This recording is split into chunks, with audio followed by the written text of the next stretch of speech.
Hey, what's up? Daniel West here from danielwest.co.za, and welcome to another exciting tutorial where we will create some rain. Yes, you've heard it right. If you shot something on location or in studio and you want that rainy dramatic feel, do not worry, Photoshop can do it. No, I'm serious. Photoshop can create some rain, and that is exactly what we'll be doing. So, here is our photograph that we've done already. And as you can see, it's nice and dramatic. There's a little bit of rain falling from the side, and it is beautiful. Remember, with great power comes great responsibility.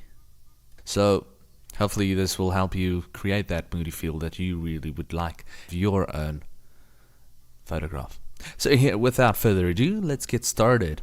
Alright, so I'm just going to switch off my rainy effect. So we've got a photograph, it's been shot in studio. This is actually for a client. I'm not going to show you guys how to create the background, that's in another tutorial. But what I'm going to do is just show you guys how to create the rain. So, the first thing that I would do is create a new layer, Command Shift and N. Just call this rain. Nice and easy, and just say okay. We leave it on the color on none. You can actually create it on gray. But I'm just going to show you the steps as we take if you do not go through here. So with the none selected, we just go down to mode, we keep it on normal, and opacity also 100%. Say okay. Now, inside of here, on our foreground, we are going to create a 50% gray. So you want everything to be 0, 0, 0, 0, and the K to be 50%. Or you can actually copy this 929496. Alright, and we say okay. So what we're going to do is we're going to use the fill, the paint bucket, and we're just going to click on it with opacity of 100. Oops, and we've got a completely 50% gray like layer. So once we've got that, we're going to go to filter, noise. We're going to add some noise. And now the fun part over here is usually it starts around like 0% or whatever. You can choose any one of uniform or Gaussian. I like to use Gaussian. It gives a little bit more of a a natural feel in terms of it catches the noise a little bit more. If you go with uniform, it's obviously much more uniformed. For rain, I like to go above anything above 150%, 180, 178, anything. We will select monochrome, because we wanted to have black and white, that way we can have it on screen a little bit further down. Alright, so monochromatic selected, and we say okay. Great, so there we've got our rain. Yes, you can see it is rain, right? Yeah, yeah, yeah? No, okay. There's still a little bit more of things that we need to do. So, without further ado, let's go to filter. We go to blur, and we go to motion blur. Yes, alright. Now here you can select your angle. We can go 45. If it's really strong wind, we go 90, you know, like just coming down is normal. 0% is sideways, obviously, and so on. So what we want to do is we go to about anything 55, even give a nice angle. That way our rain is coming from the left, no, from the right to the left. Otherwise, if you want it to go left to right, you just go minus 45 or 54 or whatever you like to have your value. I like 72 actually. Alright, so let's just go to 65. We go down to 72. There we go. Alright, now the distance. 1 is not going to do anything really intense unless you go and zoom in. Then you can actually see it moved a pixel. But that is not what we want to do. We want to make it nice and long. There we go. So we go about 144. That would be fine.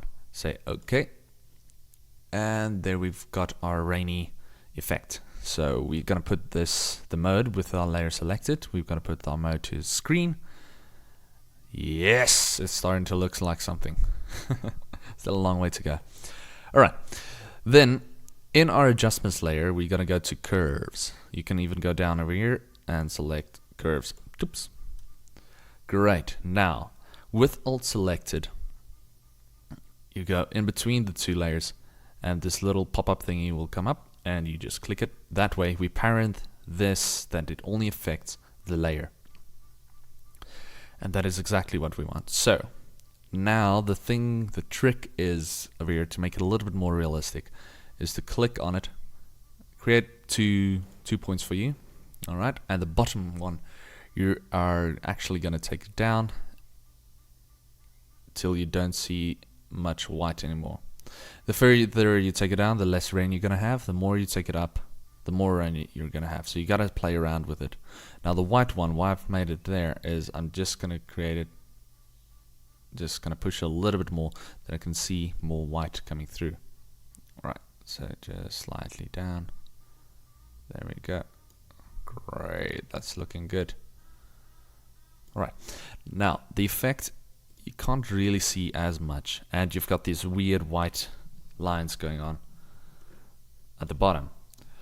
Not to worry, that is actually the blur that creates that. So how we get around it is you select your rain layer, Command T for transform, hold down Alt Shift, and just drag it slightly up that it, that it gets out of the way.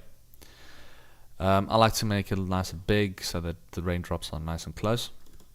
Double click to say OK, or you can even just checkbox it. And there we go. We've got our first layer of rain going nicely. Great. So just double clicking on the curves and then we can just slightly tweak that. Great. Now the next thing that I'm going to do is I'm going to select with holding down Shift, select both the rain and the curves, and I'm going to go Command and J to duplicate it. This way you can actually see it actually becomes more prominent. I kind of like that. So the next thing that I'm going to do is I'm going to go Command J again, but this time with this one I'm going to go Command T to transform it, and I'm going to go and create smaller particles with Alt Shift down. There we go. Right around there. But now there is way too much noise going on, way too much like rainy effect that is happening over here. So what I'm going to do is I'm just going to take my curves and put it down slightly. More up, more white, more down. More. Yeah. So I'm just going to play around with that slightly, and also with this one. It doesn't become so prominent. Great. That's looking good. Alright.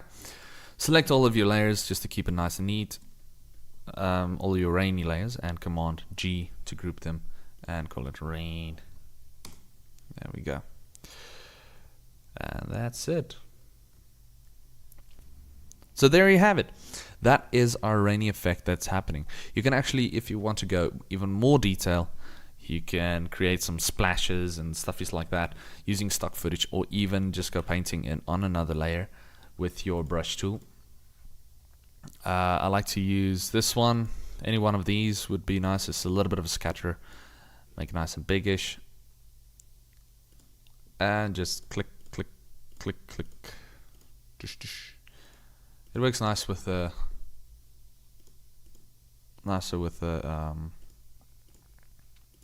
with Wacom pen or any type of pen, but I like Wacom.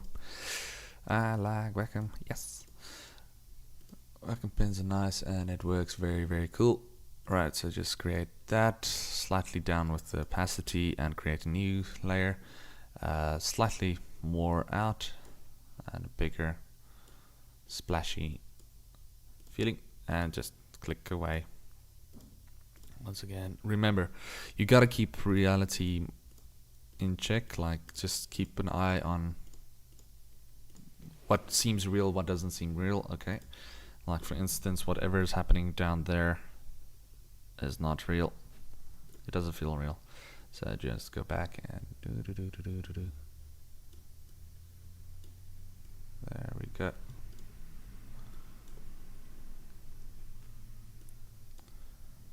Ah, come on. There we go.